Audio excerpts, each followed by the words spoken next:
नमस्कार मंडळी, मी श्रावणी विलास लकेशी तुमचं मराठी मनोरंजन विश्वमध्ये स्वागत करते. मी आज आले तुला जपणारच्या सेटवरती आणि निमित्त आहे ॲक्च्युली मदर्स डे आणि आता आपल्यासोबत माया म्हणजेच रुचा आहे. ती सगळ्यांना हा नेहमी प्रश्न विचारते, कसा आहेस, कशी आहेस, जेवलीस का आणि जेवलास का? सो मला विचारायचंय, कशी आहेस आणि जेवलीस का? मी मस्त आहे हो. मी जस्ट जेवले. तुम्ही जेवलात का? येस येस जेवलो. मदर्स डे येत आहे, तर तुला आईसाठी काही बोलायचं आहे का? किंवा तुमचा एखादा हॅपी मोमेंट झाला होता आणि तुला खूप आता बोलतो ना, एक डिस्टन्स झालंय सध्या कामामुळे आणि तो मिस होतोय मोमेंट, तो कुठला? मला असं वाटतं की म्हणजे आईशिवाय कुठल्याही गोष्टीची सुरुवातच नसू शकते. सो आय डू रिमेंबर, म्हणजे आता काम करते गेली 3 वर्ष सलग आणि खूप वेळ असं होतं की आईला भेटता येत नाही वगैरे. पण ऍक्च्युली आता जस्ट तिचा बर्थडे होता 6 मेला आणि मी म्हणाले ठीक आहे, आता माझं शूट वगैरे संपलं इकडचं 1-10:30 वाजता आणि मी परत कांदिवलीला गेले आणि तिला भेटले की चला बर्थडेला आपण काही सेलिब्रेट करू शकत नाही, तरी मी तुला जाऊन बघते. सो मला असं वाटतं की मी आईला बघितलं जरी किंवा मला ती डोळ्यासमोर दिसली तरी मनाला अशी आपली तृप्ती मिळते. कारण की ऑब्व्हियसली जेव्हा हा माझा सगळा प्रवास सुरू झालेला श्रावण क्वीन वगैरे पासून, तेव्हा जेव्हा मी ऑडिटोरियमच्या बाहेर आलेले आणि मी तिला सांगितलं नव्हतं की मी जिंकले वगैरे, काहीच नाही. तर आणि ती आली, तिला काहीतरी इंट्युशन झालं आणि मी जिंकून बाहेर आला आणि ती समोर होती. त्यामुळे ही जी काही सुरुवात आहे किंवा कुठल्याही चांगल्या गोष्टीची सुरुवात आहे ही आईपासूनच आहे. There is no say about it. Yes, किती छान वाटतं ऐकायला की आई आणि ऍक्च्युली इंट्युशन्स येतात आपल्या जवळच्या व्यक्तीला की काहीतरी चांगलं झालं असू दे किंवा वाईट झालं असू दे, इंट्युशन्स येतात. सो आता फर्स्ट टाइम जेव्हा तू स्क्रीनवर काम करायला ऍज अ कॉन्टेंट क्रिएटर नाही म्हणत आहे, स्क्रीनवर म्हणते. एक कॉन्टेंट क्रिएटर पॅरेंट्ससाठी वेगळा पार्ट असतो आणि लिटरली स्क्रीनवरती त्यांना असं वाटतं काहीतरी अचीव्ह केलं माझ्या मुलीने मुलाने. सो तेव्हाचा मोमेंट काय होतं तुझ्या आईचा की काय बोलली? मला ऍक्च्युली तो खूप थोडा कॉमेडी झालेला, कारण की आय वॉज स्टील स्टडिंग जेव्हा ही फील्ड सुरू झाली आणि मला आय स्टील रिमेंबर मी हम्पीमध्ये होते आणि मला कॉल आला असं असं आणि ते ऑडिशन वगैरे झालेले तोपर्यंत. त्यामुळे मला ही संधी मिळाली आहे, तर मला एक लीड मिळालंय. तर मी तिला कॉल केला आणि मी म्हणाले की आई मला काम मिळालं. आणि आईज लाईक काय? आणि हो आई.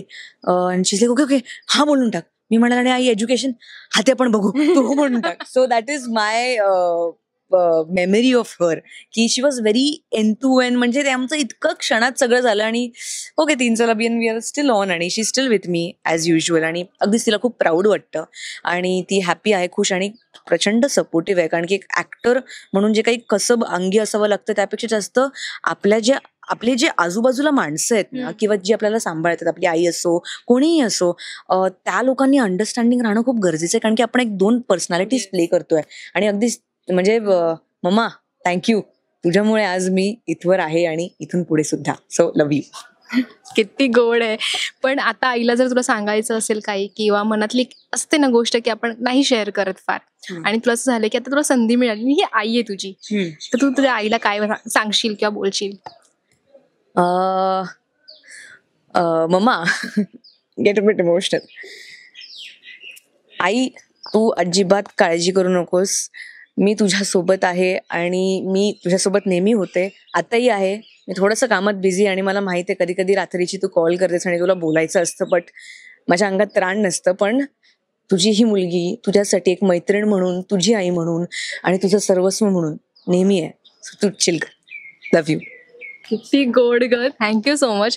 पण जाता आता प्रेक्षकांना काय सांगशील मदर्स डे निमित्ताने आणि त्यांनी आईसोबतचा बॉन्ड कसा अजून छान करू शकतात आणि एक जो डिस्टन्स झालाय तो भरण्याचा प्रयत्न कसा करू शकतात?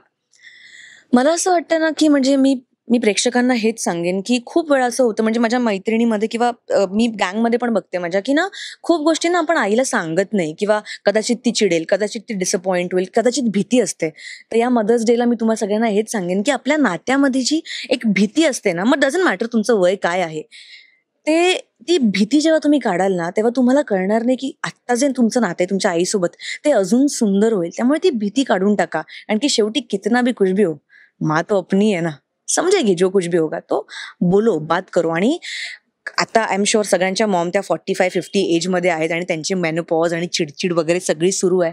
तर ठीक आहे यार, बचपन में हम लोग ते आपण चिडचिड करायचो, लहान गोष्टींवरून बोलायचो, ती समजून घ्यायची.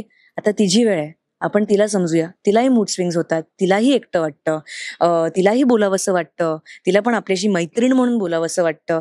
आणि कधी कधी ज्या गोष्टी कदाचित तिच्या फॅमिलीकडून तिला मिळत नाही, ते एक मुलगी म्हणून, मुलगा म्हणून आपण तिला देऊ शकतो. So I think it is time that we understand our mothers आणि त्यांना आपण थोडीशी मजा करायला द्यायला पाहिजे. म्हणजे मी माझ्या आईला सांगते, आई प्लीज तुला जे हवंय ते कर, तुला आई लिपस्टिक हवी आहे लिपस्टिक लाव, गजरा माळायचा आहे गजरा माळ, मूवीला जायचं एकटं मूवीला, खूप केलंस तुमच्यासाठी, थोडा खुद के लिए जी ले. इतनाही बोलूंगी. अरे बापरे, खूप छान बोलली आहेस खरंच. थँक्यू सो मच आणि ऑल द बेस्ट तुला. थँक्यू.